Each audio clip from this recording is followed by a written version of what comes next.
이 땅의 교회를 바다 위에 떠 있는 배의 그림에 비유하는 경우가 많이 있습니다. 배가 물 위에 떠 있는 것은 지극히 정상이고 배가 있어야 할 자리입니다. 하지만 물이 배 안으로 들어오기 시작하면 그 배는 침몰해 버리고 맙니다. 이와 같이 교회가 세상에 있는 것은 당연하고 있어야 될 자리입니다. 하지만 세상의 가치관이 교회 안으로 들어오게 되어지면 교회는 생명을 잃고 침몰하게 되어질 것입니다. 우리 교회가 어떤 교회가 되기를, 우리 교회가 어떻게 하면 힘있는 교회가 되어가기를 원하십니까? 많은 재정이 풍부해지면 힘있는 교회가 됩니까? 세상에서 힘겨나 쓰는 이름 있는 사람이 회원으로 들어오면 힘있는 교회가 됩니까? 모이는 사람이 많아지면 힘있는 교회가 됩니까? 세상에 똑같은 가치관이 교회 안으로 들어오면 교회는 침몰합니다. 그것은 배에 들어온 물을 퍼내야하듯 퍼내야 합니다.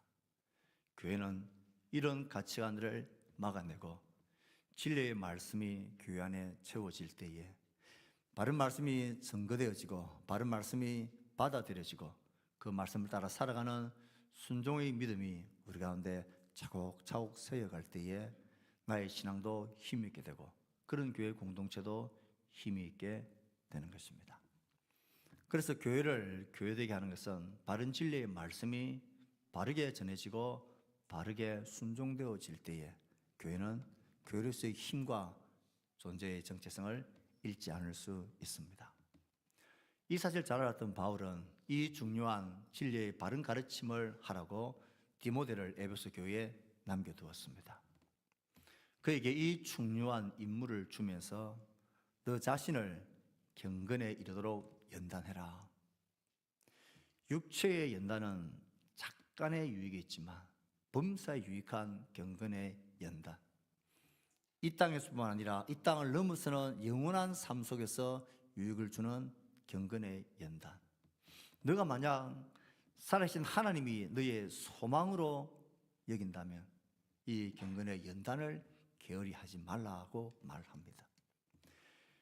바른 가르침의 사역을 잘하기 위해서 먼저 해야 될 것이 너 자신을 경건에 이르기를 연단하는 것입니다.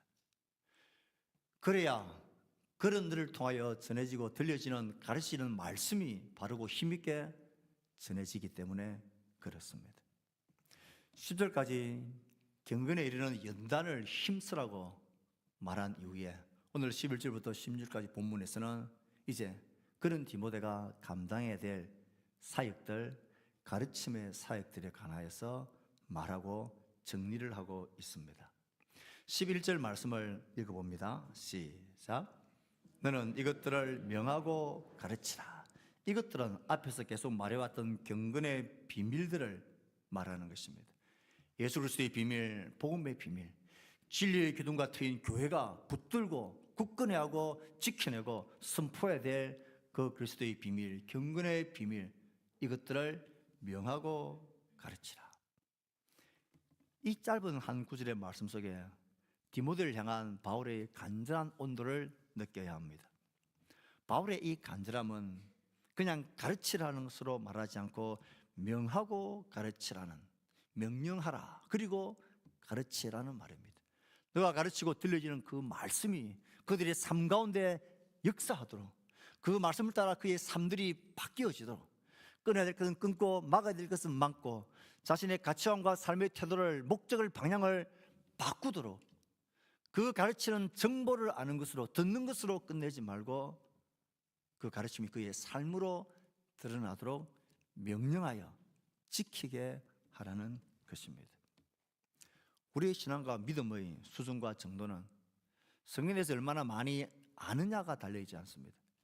교회 생활을 얼마나 오랫동안 했느냐도 중요하지 않습니다. 결정적이지 않습니다. 그 하나님의 말씀이 나의 삶을 얼마나 명령되어진 대로 그 명령에 순종하며 내 삶이 변화되어지고 바뀌어지고 나의 가치관이 바뀌어져 가느냐, 여기에 믿음과 신앙의 핵심이 있는 것입니다. 평생을 신앙생활을 하고 믿음 생활을 한다고 해도 세상의 가치관이 그대로 내 안에 들어왔어. 세상의 가치관을 따라 목적하고 살아간다면 그건 바른 가르침, 바른 믿음이라 할 수 없습니다. 그래서 바울은 명령하여 가르치라고 그렇게 부탁을 하고 권면합니다. 이렇게 단단한 마음으로 명령하고 가르치라 선포하고 난 이후에 이제 12절부터 바울은 너가 가르침을 행할 때에 그 지침으로 삼아야 될 그 행동 지침 4가지를 이야기를 합니다. 12절에 첫 번째 가르침에 있어서의 행동 지침이 있습니다. 12절 말씀을 읽습니다. 시작. 누구든지 내 연소함을 업신여기지 못하게 하고 오직 말과 행실과 사랑과 믿음과 정결에 있어서 믿는 자에게 본이 되라. 명령하고 가르칠 때에 너가 붙들어야 될 지침이 있는데 그건 업신 여기지 못하게 하라는 것입니다. 연소함을 없이 여기지 못하게 했으니 학자들은 이때의 디모데의 나이가 대략 30세 정도 되었다라고 추산을 합니다. 30세면 그렇게 작은 나이는 아닙니다. 하지만 그 에베소 공동체의 회원들에 비해서 상대적으로 디모데는 연소했습니다. 그리고 바울의 사도의 그 연세에 비할 때에도 디모데는 연소하고 어렸습니다. 너가 가르침과 사역을 할 때에 내 연소함을 없이 여기지 못하게 하라 그렇게 말합니다.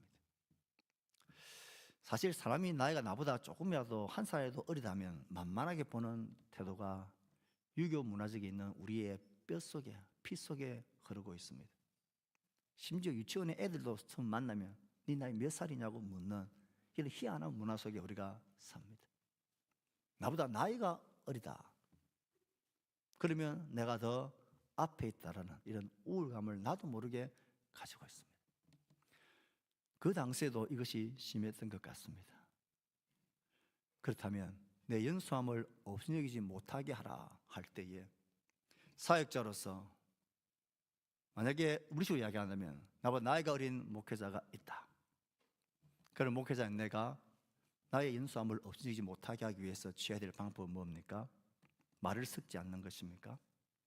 모든 면에서 나는 당신들과 거리를 두고 신비주의 전략을 취하는 것입니까? 아니면 허물없이 확 가까워지는 것입니까? 이 양극단을 조심할 필요가 있습니다. 아니면 목사인 내가 목소리도 깔고 늘 진중하게 거리를 두는 이런 전략을 택하면서 없이 여기지 못하게 해야 합니까? 목회자뿐만 아니죠. 여러분 직장과 가정과 공동체 속에서 나 역할과 리더십에 대한 갈등과 도전과 위협이 있는 이런 어려움이 있을 때 없이 여기려고 하는 경히 여기는 이런 태도가 있을 때에 우리는 어떤 태도로 없이 여기지 못하게 해야 할까요? 주장하고 권세를 부리고 직분에 관한 권위를 내세우면 뭐 잠깐은 물러서는 것 같지만 그 속엔 이 마음을 그대로 가지고 있습니다. 성경이 우리에게 말하는 방법은 뭡니까? 말과 행실과 사랑과 믿음과 정절에 본이 되어 없이 여기지 못하게 하라는 것입니다. 말과 행실 그리고 사랑과 믿음과 그리고 절제 않은 정절에 본이 되어 없이 여기지 못하게 하라 말합니다. 베드로 사도 똑같은 말씀을 그 교회 리더들에게 말합니다. 맡겨온 자들에게 주장하는 자세를 하지 말고 오직 양무리의 본이 되라. 말씀의 사역자인 말씀을 가르치는 자뿐만 아니라 교회 모든 직분자들 맡은 자들은 양무리의 본이 됨으로 오신여김을 여기지 않도록 해야 합니다. 주장하는 자세를 취하는 것은 쉽고 빠르고 간단하죠. 내가 목사인데, 아니 내가 장로인데, 내가 권사고 집사인데 너희들이 뭐라고 말해? 이런 건 주장하는 자세입니다. 아빠가 말했으면 들어. 자녀들에게 주장하는 자세입니다. 아니, 하늘 가서 남편이 말했는데 당신이 무슨 말이 그렇게 많아? 주장하는 자세입니다. 간단하고 쉬운 길 같지만 성경에서 말하는 방법이 아닙니다. 성경은 우리에게 본이 되라 말합니다. 그러므로 당사자인 우리들은 말과 행실과 사랑과 믿음과 정절에 있어서, 절제에 있어서, 말과 태도에 있어서 본이 되어야 합니다. 우리의 후배들과 다음 세대, 우리의 자녀들은 앞선 우리들, 앞에 있는 우리들이 본이 보이는 자인지 아닌지를 정확하게 보고 알고 있습니다. 직분자들이 목회자를 대하는 태도를 보면, 그 말과 행동을 보면 본을 보이는 자인지 아닌지를 압니다. 그것을 놓쳐버리면 어느 누구도 존경하며 따르지 않습니다. 내가 다른 사람을 향하여서 어떤 태도를 보이느냐, 그것이 다른 사람이 나를 향한 태도를 그대로 결정짓게 만듭니다. 하나님 우리에게 말씀하시는 방법은 본을 보이는 태도요 방법입니다. 그러므로 저를 비롯해서 앞서 있는 부모들, 신앙의 선배들, 모든 직분자들은 정절과 사랑과 믿음에 있어서 자신을 연단하는 이 연단의 수고를 포기하지 말아야 합니다. 주장하는 것으로 그것을 끝내버리려고 하는 것은 교회를 세우지 못하는 방법입니다. 부단히 부족하지만 애를 써야 하고, 또 그 모습을 보는 온 성도들은 존중하며 존경하는 태도가 우리 가운데 회복되어져야 합니다. 그래야 교회가 서로에게 본이 되고 믿음의 힘 있는 공동체로 자라가게 됩니다. 두 번째 지침은 13절에 있습니다. 13절 말씀을 읽습니다. 시작. 내가 이를 때까지 읽는 것과 권하는 것과 가르치는 것에 전념하라. 읽는 것, 이것은 사역자인 디모데가 성경도 많이 읽고 신앙서적도 많이 읽고 책도 많이 읽어서 교양과 상식을 쌓아라는 그런 의미에서의 읽는 것이 아닙니다.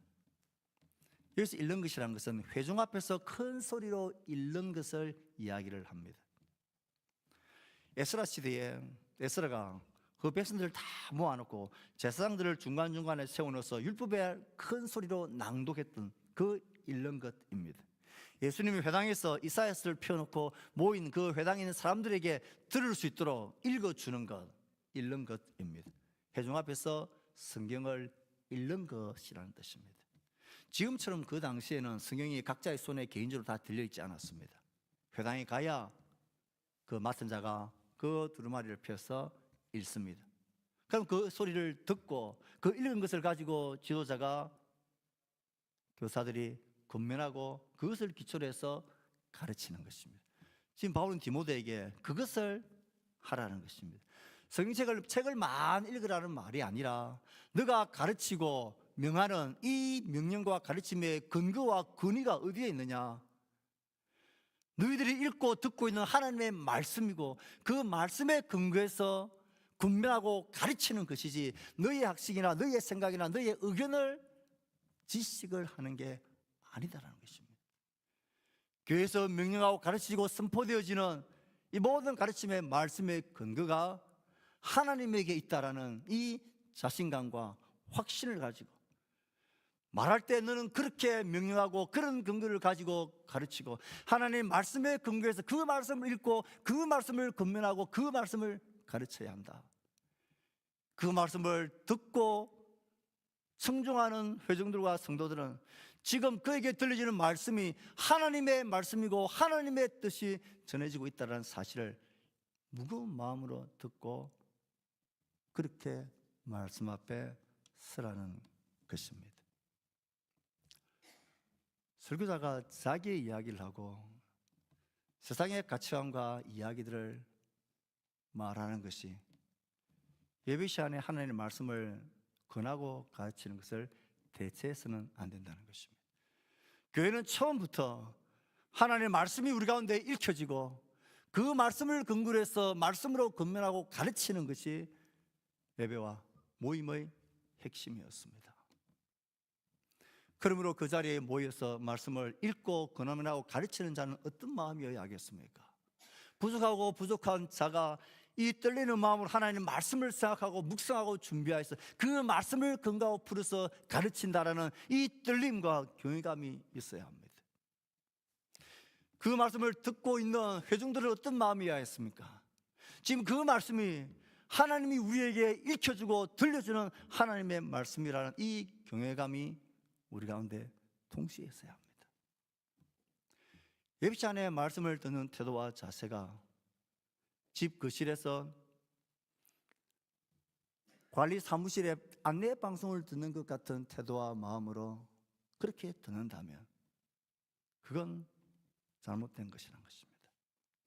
태도는 마음의 표현이라 그랬습니다. 지금 이 시간 예배를 드리고 있는 이 자리에 하나님의 말씀을 읽고 권면하고 가르치고 있는 이 자리, 이 시간에 나의 태도와 마음들을 점검해 보십시오. 여러분 다 눈을 들어 저를 보십시오. 여러분 직장과 회사에서 상사와 사장이 회장이 여러분들에게 말할 때에 절대 보이지 않을 태도를 예배 시간에 너무나 스스럼없이 함부로 대하는 것은 그건 하나님의 말씀을 경히 여기는 것입니다.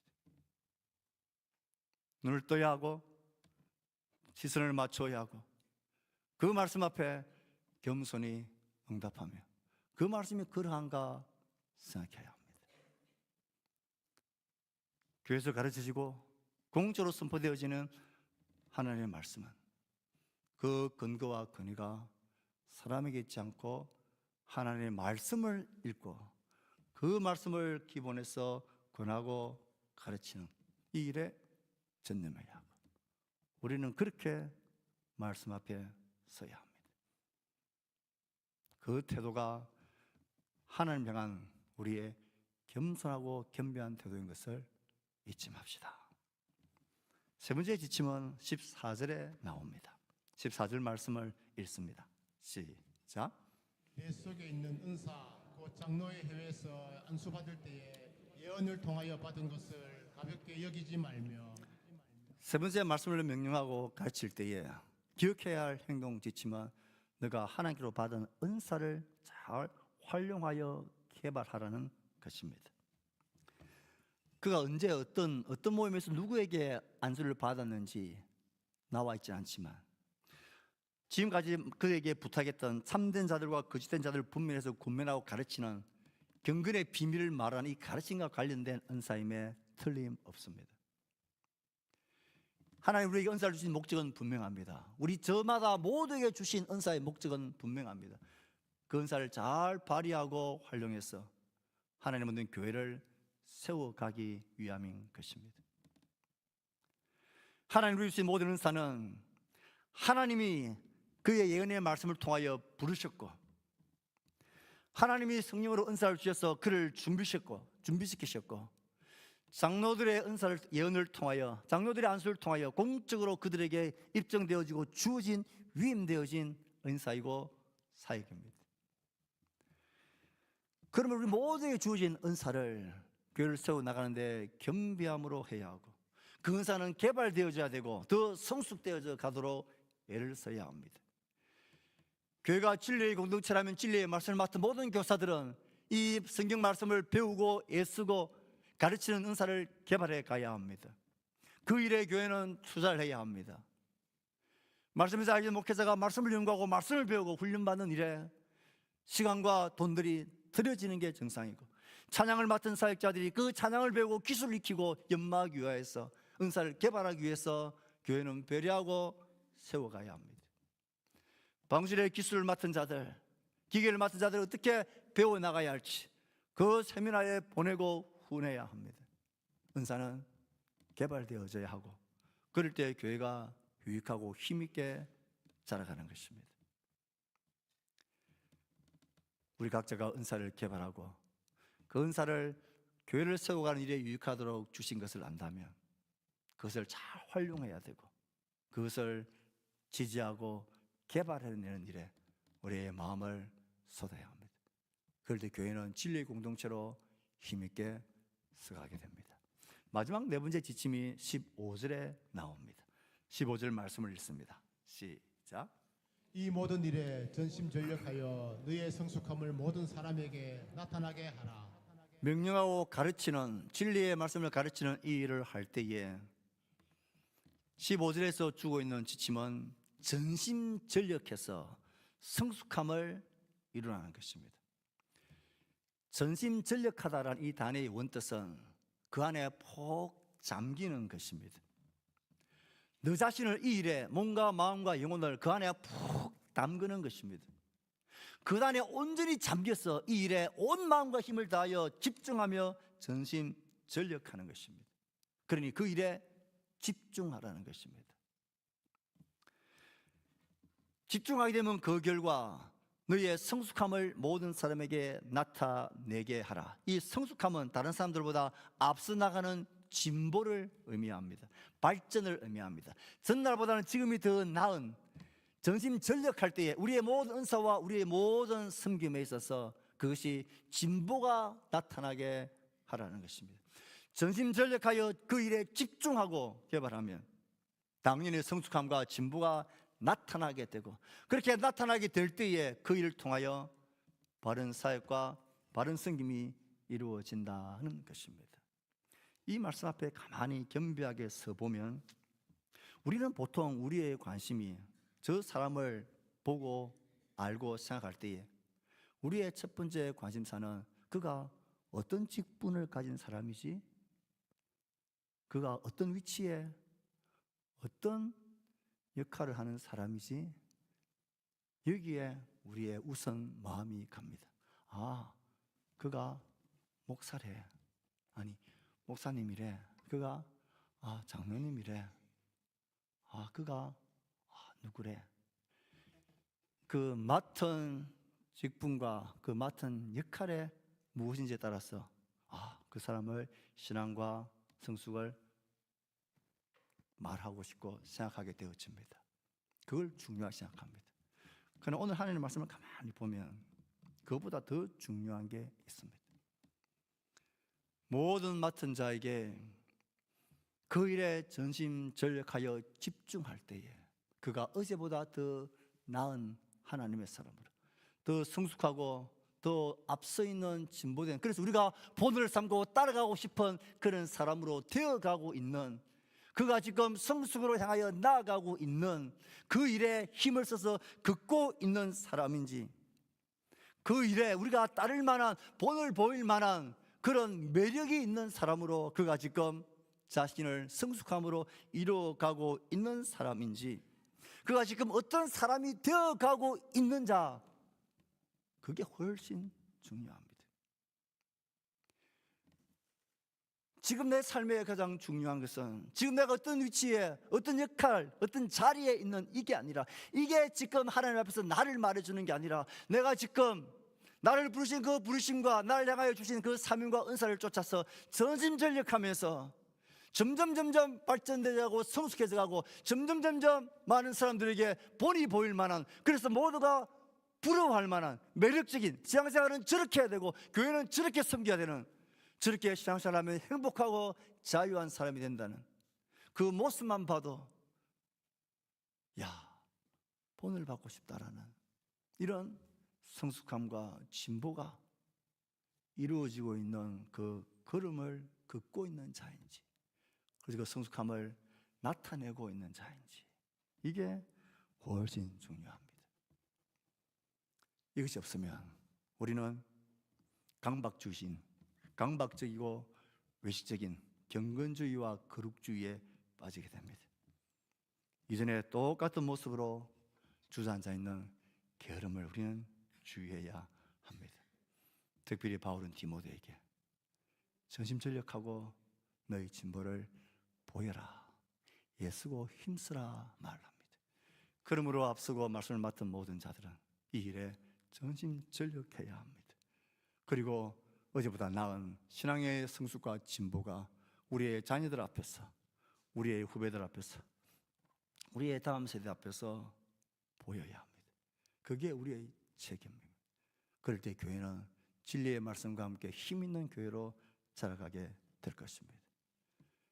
이렇게 권면과 지침을 말하고 난 후에 16절에 이제 지금까지 연단하고 가르치라 이 모든 문단을 마무리하며 반복하며 정리를 하고 있습니다. 이 16절 정리에 있어서 우리가 들어야 할 하나님의 말씀이 있습니다. 그는 16절 상반절에서 자신을 향한 경건의 연단과 관련해서 자신의 사역과 가르침에 대해서 일관성을 잃지 말 것을 마지막으로 정리하며 말합니다. 내가 내 자신과 가르침을 살펴 이 일을 계속하라. 이 명령하고 가르치는 일을 계속할 때에 너 어떻게 해라 하냐면, 뭘 살피며 해라 하냐면 내 자신과 너가 가르치고 있는 그 가르침을 살피면서 이 일을 계속하라 그럽니다. 가르치는, 명령하고 가르치는 이 일에 몰두하며 이 일에 너가 모든 시간과 관심을 다 가지면서, 그러면서 너 자신을 살피지 않는 그런 우를 범하지 말라는 것입니다. 너 자신이 어떻게 하나님 앞에서 그 소망을 삼아 경건의 연단을 열심히 하고 있는지, 어떻게 너가 하나님의 말씀에 근거에 있어서 이 말씀을 힘있게 바르게 가르치고 있는지, 그리고 너의 말씀을 듣는 저 회중들, 그들을 살피고 그들 가운데 전해진 말씀만 살피면서 정작 너 자신을 살피지 못하고 너 자신이 외식적이고 비거룩한 거룩을 흉내내는 그런 모습으로 자신을 속이려고 하는 그 일에 방치하지 말라는 것입니다. 주님의 일을 위한 그 일을 하다가 주님을 잃어버리는 그런 비참한 사람이 되지 말라고, 자신과 가르침을 동시에 살피는 이 변함없는 일관성을, 자신과 함께 다른 사람을, 너의 사역과 함께 너 자신을, 너의 영혼과 함께 다른 사람들의 영혼을 함께 중하게 살피고 애를 쓰라는 것입니다. 사도행 20장에서도 바울은 그 에베소의 장로들을 향하여 너희는 자기를 위하여 또는 양떼를 위하여 삼가라. 자기뿐만 아니라 양떼를 위하여서도 삼가라.